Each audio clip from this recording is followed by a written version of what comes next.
Hey guys, Greg here. Now today I thought I'd whip up a nice hot spicy chili. Now I love hot spicy meaty dishes and this dish here is an absolute classic. Now I'm going to make it without the beans in it, so it's not going to be like a Mexican chili con carne. It's going to be like an Aussie chili con chili. And no matter how you eat it, you're going to love it. So let's start cooking it. This is Greg's kitchen. So I got a few ingredients here. I'll be mentioning what I'm using along the way. And of course I'll be leaving a list down below of what I've used. So let's start cooking. So I've got an onion here and about 4 cloves of garlic I'm using today. So I just need to cut these up into smaller bits. And by the magic of YouTube, that's done. Right, over to the stove. Whoosh. So I got myself a fairly deep saucepan here, which is what you'll need. And into there I'll just pour a little bit of oil. Just a, oh gee, that was too much. Ah well, bad luck.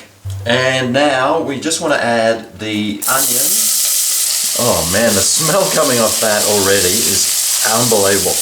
Anyway, we just need to soften these. So I get them so they're kind of translucent-y. It'll take a few minutes for that to happen.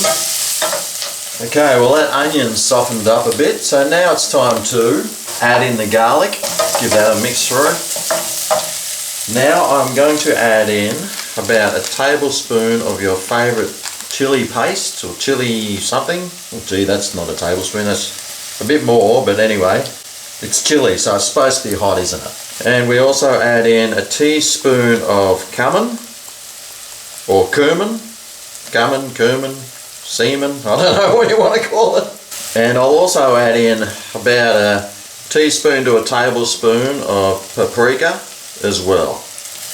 Better start mixing those around. And we'll just give that a minute to infuse all the flavours together. And once that's happened, now it's time to grab your minced meat. So I've got about, what was that? That's about half a kilo's worth here, which is about, what's half a kilo? It's about 1 pound. So I'll break this up into here, and we've just got to start trying to cook this meat until it's nicely browned. Now you can use fresh chilies if you like. I'm just using the chili powder because I have some. And you know what? Because it's a chili, I think I might just add a bit more. Now this stuff is really, really hot, so that's why I didn't really use a lot of it. But because it's a chili, you know what? I'm going to add some more of these flakes, because I found some in the cupboard and you know I might as well use them up.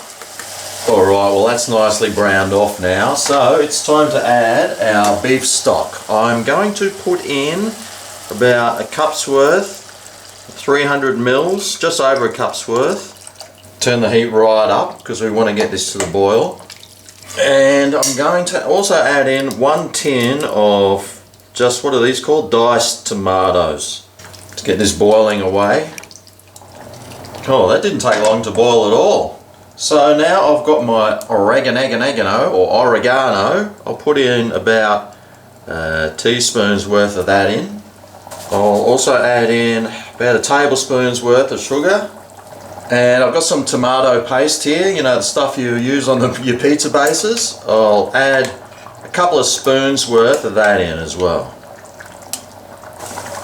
And we'll stir that all together, mix it through nicely. Oh yeah, how good is that looking already? It's not even finished. You know what I should do? I should also add some salt in here because it will need it. I've got about a tablespoon's worth there.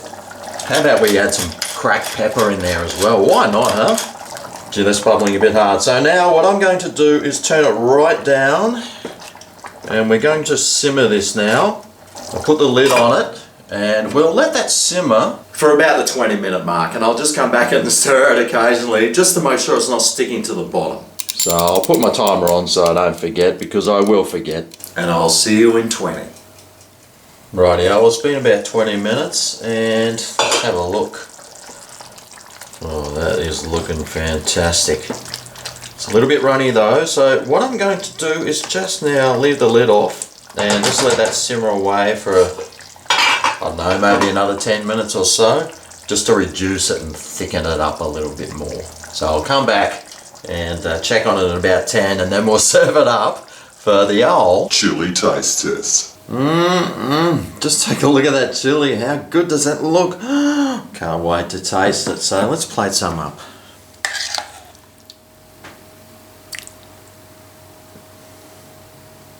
Now, of course, you could leave it cook as long as you want to really just slow cook it and get all those flavours infused. But you know what? It's missing one thing. Some sour cream. Oh yeah, now we're talking.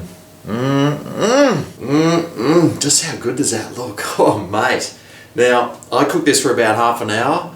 You can cook it for an hour or two if you want. If you really want those flavours to, like, really develop. But you know what? I haven't got time for that sort of thing. So anyway, let's give it a go.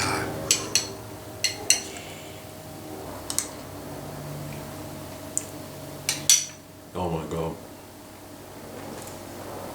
Oh my. Oh dude. Mate. Oh mate. That tastes so good. But you know what? I could have even put even more chili in that to really get that over hot chili flavour happening. But that's a fairly mild chili, to my standards anyway. My taste buds are pretty immune to heat, so, but it is absolutely delicious. Oh yum, I can imagine that poured over some French fries, or just eaten with rice or corn chips, whatever. You just eat it the way you want to eat it. And if you do make it, leave a photo of it on my Facebook page, link below. Remember, if you're not already subscribed, hit that subscribe button and you'll be notified every time I upload a new video. Thanks for watching, guys, and I'll see you next time right here on Greg's Kitchen. Ooh yeah, this is Greg's Kitchen, where the food is pink and licking. Ooh yeah.